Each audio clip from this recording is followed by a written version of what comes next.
한일 관계 분수령으로 여겨졌던 한일 외교장관 회담이 어제 열렸지만 결국 서로 간의 입장차만 드러낸 채 마무리됐습니다. 이런 가운데 정부는 이르면 오늘 한일 군사정보보호협정의 연장 여부를 발표할 예정입니다. 인천 송도와 남양주 마석을 잇는 수도권 광역급행철도 GTX의 B노선이 예비 타당성 조사를 통과했습니다. 철도가 통과하는 송도와 인천시청 그리고 부평 등 지역을 중심으로 부동산값 상승 기대감이 높아지고 있습니다.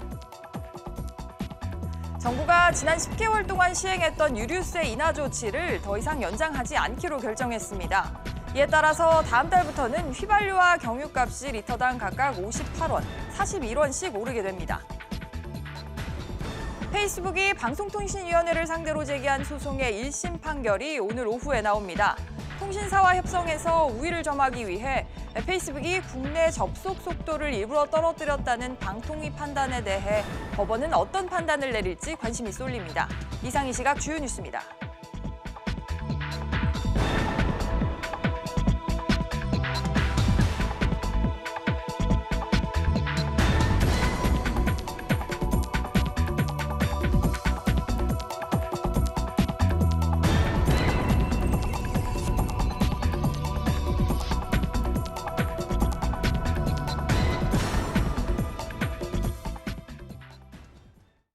시청자 여러분 안녕하십니까? 백브리핑 시시각각 시작하겠습니다. 네, 한일 외교장관이 3주 만에 얼굴을 다시 맞댔지만 여전히 입장차만 확인한 채 성과 없이 헤어졌습니다. 이런 가운데 청와대는 오늘 국가안전보장회의를 열고 한일 군사정보보호협정의 연장 여부를 결정할 것으로 알려졌는데요. 이 소식 오수영 기자와 자세히 이야기 나눠보겠습니다. 오 기자, 네. 사실 두 장관이 3주 전에도 싸늘하게 등을 돌렸는데 어제 회담에서도 분위기가 좋지 않았어요. 네, 그랬습니다. 강경화 외교부 장관과 고노다로 일본 외무상은 중국 베이징에서 어제 35분간 양자 회담을 했는데요. 논의는 또 평행선만 달렸던 것으로 전해졌습니다. 네. 대화가 끝난 뒤에 회담장을 나서던 두 장관은 모두 말없이 굳은 표정이었습니다. 강 장관은 일본의 수출 규제 철회를 거듭 강조했는데 일본 측에서는 상황을 지켜봐야 한다고만 말한 것으로 알려졌습니다. 한일 군사정보보호협정, 그러니까 쥐소미아 연장 얘기는 고노 외무상이 먼저 꺼냈는데요. 강 장관은 연장 여부가 최종적으로 결정되지 않았다는 입장을 전했습니다. 오는 24일까지 우리 정부가 연장 거부 의사를 밝히지 않는다면 이 협정은 자동적으로 1년 연장됩니다. 네, 이런 가운데 우리 정부는 일본을 역시 우리의 수출 우대국에서 제외한 데 이어서 이번에는 일본산 식품에 대해서도 안전검사를 강화한다고요? 네, 식품의약품안전처는 내일부터 방사능이 미량 검출돼서 반송된 이력이 있는 수입식품의 안전검사 건수를 2배로 늘린다고 밝혔습니다. 일본 후쿠시마 등으로부터 수입되는 식품에서 방사능 검출 우려가 커지자 검역 강화 조치를 내놓은 건데요. 검사 강화 대상은 가공식품 10가지, 농산물 3가지, 식품 첨가물 2가지와 건강기능식품 2가지입니다. 식약처는 2011년 후쿠시마 원전 사고 이후 일본 8개 현에서 온 수산물과 14개 현에서 오는 27가지 품목의 농산물에 대해서 수입을 금지하고 수입이 되고 있는 일본산 식품에 대해서는 수입 건건마다 방사능 정밀 검사를 하고 있습니다. 네, 이런 가운데 우리 정부와 이스라엘과의 자유무역협정 FTA가 타결이 됐습니다. 이렇게 한일 갈등 국면에서 이건 어떤 의미가 있을까요? 네, 한국과 이스라엘 간의 자유무역 협정이 어제 최종 타결됐습니다. 이스라엘은 첨단 산업기술 강국이기 때문에 일본의 경제보복 조치에 맞서고 있는 우리나라로선 소재, 부품, 장비 수입선 다변화에 힘이 좀 실릴 수 있을 거다, 이런 전망이 나오고 있습니다. 네. 한국의 수입 1위 품목인 반도체 제조용 장비와 수입 2위인 전자응용기기에 적용되는 관세가 3년 안에 철폐될 예정입니다. 네, 오늘 있을 소식도 한번 짚어보죠. 오후에 청와대가 한일 정보보호협정 연장 시한에 대해서 당초보다는 좀 빨리 결론을 내릴 것으로 전망이 되고 있어요. 네, 그렇습니다. 청와대는 오늘 정의용 국가안보실장 주재로 국가안전보장회의 상임위원회를 열고 지소미아 연장 여부를 결정할 것으로 알려졌습니다. 이르면 오늘 오후 김유근 국가안보실 1차장이 결과를 발표하는 방안이 검토되고 있는데 늦어도 내일에는 연장 여부가 발표될 예정입니다. 한미일 안보 협력의 중요성을 고려해서 자동 연장으로 결론을 내릴 가능성이 크다는 게 청와대 안팎의 전망입니다.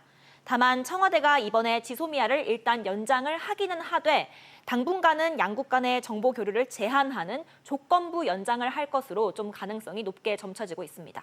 네, 어제 냉랭하게 끝난 한일 외교장관 회담이 또 이번 연장에 어떤 영향을 미칠지는 한번 또 지켜봐야 할 것 같습니다. 오 기자 잘 들었습니다. 정부가 경기 활성화를 위한 유류세 인하 조치를 더 이상은 연장하지 않기로 하면서 다음 달부터는 휘발유와 경유의 가격이 오를 전망입니다. 자세한 내용 취재기자 연결해서 알아보겠습니다. 정광윤 기자. 네, 정광윤입니다. 네, 인하됐던 유류세가 이제 원상복귀될 가능성이 높아졌다고요? 네, 관가에 따르면 기획재정부는 오는 31일을 끝으로 약 10달간 이어져 온 한시적 유류세 인하 조치를 더 이상 연장하지 않기로 가닥을 잡았습니다. 다음 달 1일부터 유류세가 원래 수준으로 돌아가면 휘발유가 리터당 58원, 경유가 리터당 41원 비싸지게 됩니다. 오늘 전국 평균 휘발유 가격이 리터당 1,493원이니 유가가 그대로라면 다음 달엔 1,555원 이상으로 오르는 겁니다. 정 기자, 그런데 이게 당초 경기 상황이 좋지 않음에 따라서 조금 더 연장될 거다 이런 전망도 있었는데 결국 이렇게 접는 이유는 뭘까요? 정부는 유가 상승에 따라 소비가 위축될 수 있다는 우려 때문에 지난해 11월부터 6개월간 유류세를 15% 인하했었는데요. 지난 5월 인하 조치 종료를 앞두고 국제유가가 다시 오르면서 이달 말까지로 재연장하기로 하고 대신 인하폭을 7%로 줄였습니다. 하지만 배럴당 60달러에서 70달러를 오르내리던 두바이유가 이달 들어 50달러대로 떨어진 데다 올해 상반기 국세 수입이 156조 2천억 원으로 1년 전 같은 기간보다 1조 원 줄었습니다. 특히 유류세 인하의 영향을 받은 교통, 에너지, 환경세가 2년 전보다 3천억 원 덜 거쳤는데요. 이와 관련해 기재부 관계자는 경기 상황이 여전히 부진하다는 점도 고민했지만 인하 조치를 계속 연장하기는 어렵다고 판단했다고 밝혔습니다. 지금까지 SBS CNBC 정광윤입니다. 수도권 광역 급행철도 이른바 GTX 비노선이 예비 타당성 조사를 통과했습니다. 수도권 교통 문제를 해결해 줄 거란 기대와 함께 수익성과 사업성에 대한 우려도 교차하고 있는데요. 이 내용 강산 기자와 이야기 나눠보겠습니다. 강 기자, 사실 GTX 중에서도 비노선은 그동안 좀 우여곡절이 많았습니다. 마지막으로 통과가 됐네요. 그렇습니다. 이 GTX 비노선이 3기 신도시인 남양주 왕숙을 포함시키면서 어제 예비 타당성 조사를 통과했습니다. 네. 이 GTX 비노선은 인천 송도에서 서울 여의도와 서울역을 거쳐서 남양주 마서까지 총 13개역 80km 구간인데요. 지난 2014년 경제성 평가가 0.33으로 나타나 예타를 통과하지 못했다가 5년 만에 재도전에 성공한 겁니다. 노선이 연장되고 GTX-A, C노선이 이렇게 확정이 되면서 환승 수요가 늘어났기 때문입니다. 국토부는 이르면 2022년 말부터 착공이 가능할 것으로 내다봤습니다. 개통은 2022년 이후가 될 것으로 보입니다. 아무래도 이 지역에서 통근하시는 분들 관심이 높을 것 같은데 이거 타면 실제로 얼마나 빨라지는 겁니까? 일단은 최고 시속 180km로 이 경기 외곽에서 서울 도심까지 가는데 이 평소보다 절반 이상 시간이 단축될 것으로 이렇게 해석할 수 있습니다. GTX 노선의 경우 일반 지하철보다 3, 4배 빠른 급행철도로 연결되는데요. 송도에서 서울역까지 현재는 82분이 걸리는데 노선이 개통되면 27분 만에 도착할 수 있습니다. 꽤 빠르네요. 네, 그렇죠. 또 남양주에서 서울역까지를 예로 들면 버스와 지하철로 50분 이상이 걸리는데 이게 15분 만에 도착할 수 있게 됩니다. 아무래도 또 이렇게 인프라가 구축되면 가장 관심을 받는 소식 중 하나죠. 부동산 시장도 이 관통하는 지역들에서 좀 관심이 높아지고 있을 것 같은데요. 네, 그렇죠. 이게 자연스럽게 이 GTX 비노선을 흘러가는 이제 구간을 상대로 그렇죠. 이 부동산 가격이 오르는 것 아니냐 이런 기대감이 벌써 나오고 있습니다. 전문가들은 수혜 대상이 이 도심보다는 수도권 외곽 지역, 역세권 중심으로 이렇게 가격 상승이 있을 수 있다, 호재가 있을 수 있다고 내다봤습니다. 남양주 왕숙지구의 약점으로 꼽혔던 이 교통 문제가 좀 해결이 될 것으로 보이면서 3기 신도시 전반에도 이 상승세가 있을 거란 예상도 나오고 있습니다. 거점역으로 지정된 송도와 인천시청, 부평 등도 수혜 지역으로 함께 꼽히고 있습니다.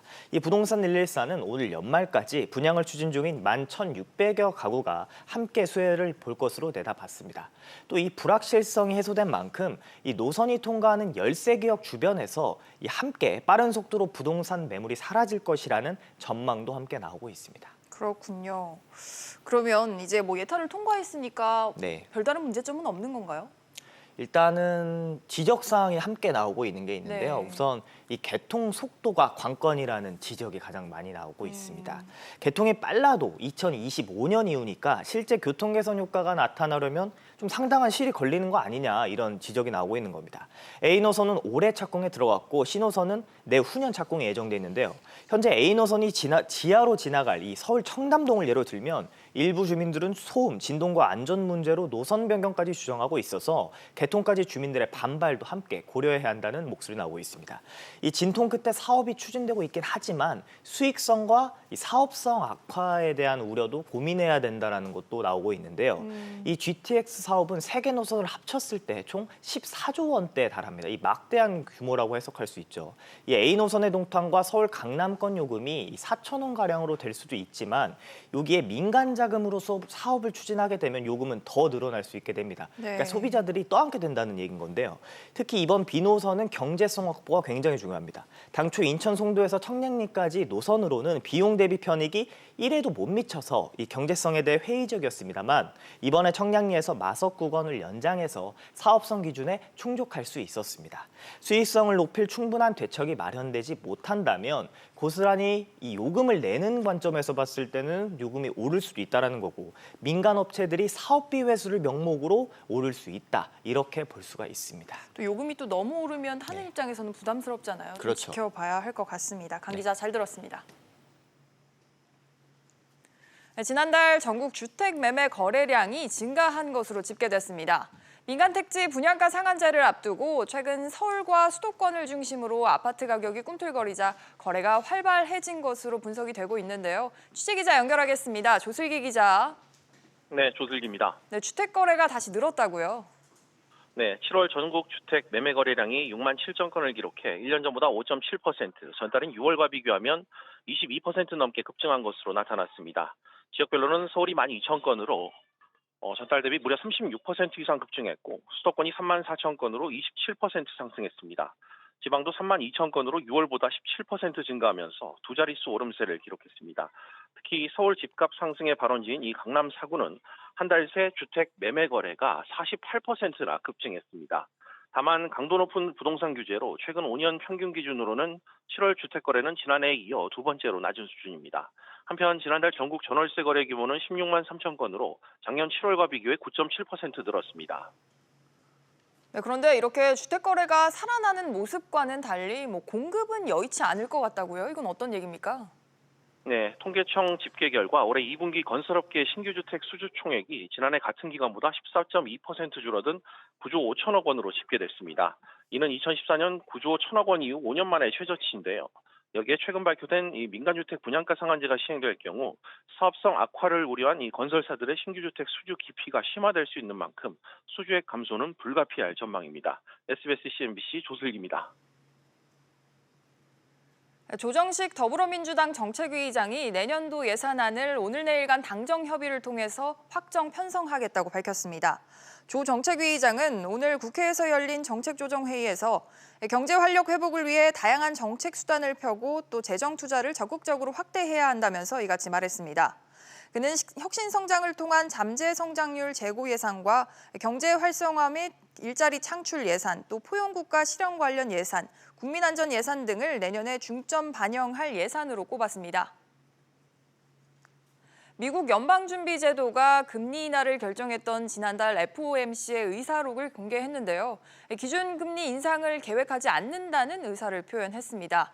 여기에 미국 장단기 국채금리가 일주일 만에 또 역전돼서 경기 침체 우려를 남겼는데 이 내용 취재기자 연결해 보겠습니다. 정인아 기자. 네, 정인아입니다. 네, 지난달 말이죠. 미국 연준이 10년 7개월 만에 그 기준금리를 내렸는데 당시 FOMC의 의사록 내용 어땠습니까? 네, 우리 시간으로 오늘 새벽에 공개된 FOMC 의사록에 따르면 이번 금리 인하가 단기적, 중간 조정적 성격의 금리 인하였습니다.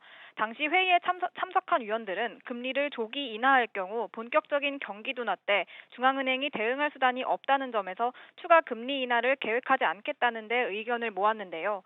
그러나 두 명의 위원은 보다 공격적으로 0.5%포인트의 기준금리 인하를 주장하기도 했습니다.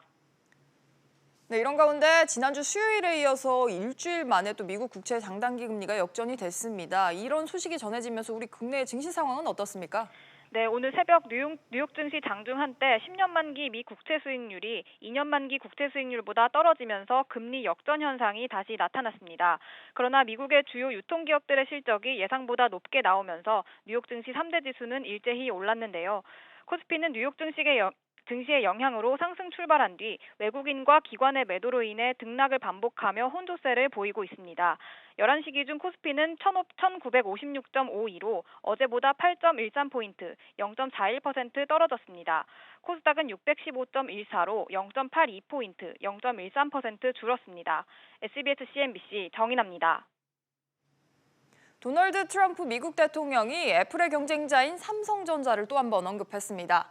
대중국 관세 문제와 관련해서 애플을 단기간 도와야 한다고 말을 했는데요.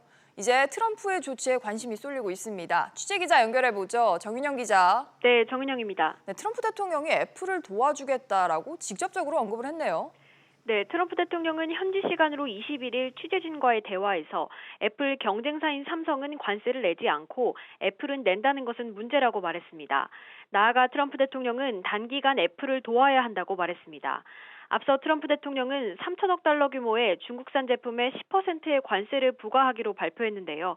이 조치가 시행되면 중국에서 제품을 생산하는 애플이 타격을 받습니다. 네, 그런데 이 관세가 구체적으로 애플과 삼성에는 어떤 영향을 미치게 되는 겁니까? 네, 당장 다음 달부터 애플의 무선 이어폰과 스마트워치가 10%의 관세를 부과받게 되고 애플 아이폰도 12월 15일이 지나면 관세 대상이 됩니다. 반면 삼성전자는 미국으로 수출하는 휴대전화 물량을 대부분 베트남과 인도에서 생산하기 때문에 대중국 관세 대상에 해당되지 않습니다. 네, 그렇다면 트럼프 대통령이 조만간 어떤 조치를 취할까요? 네, 일단 트럼프 대통령이 애플에 대한 지원에 나설 가능성이 있습니다. 중국에서 생산되는 애플 제품에 대한 관세를 면제해 주는 겁니다. 혹은 삼성의 대미 수출에 대한 문턱을 높일 가능성도 있습니다. 트럼프의 조치가 우리 기업에는 불리할 수 있기 때문에 업계의 긴장감이 높아지고 있습니다. SBS CNBC 정윤영입니다. 네, 다음 소식입니다. 페이스북이 우리 정부가 물린 과징금이 부당하다고 제기한 소송의 1심 판결 결과가 오늘 오후에 나올 예정입니다.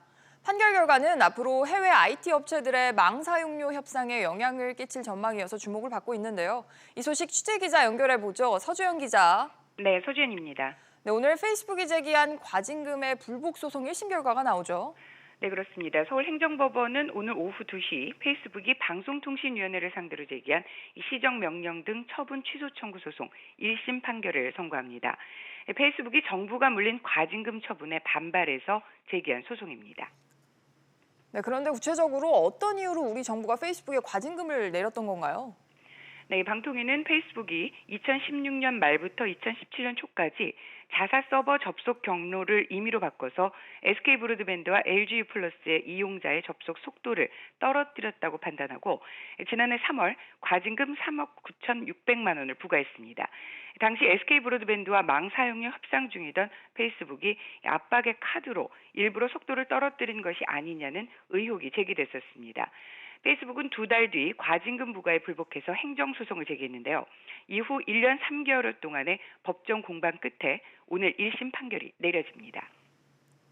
네, 아무래도 앞으로 다른 IT 기업들에 미칠 영향 때문에 이번 판결이 또 주목을 받고 있는 거죠. 네, 그렇습니다. 이번 판결은 앞으로 해외 IT 업체 망 사용료 협상에 상당한 영향을 끼칠 것으로 전망이 됩니다.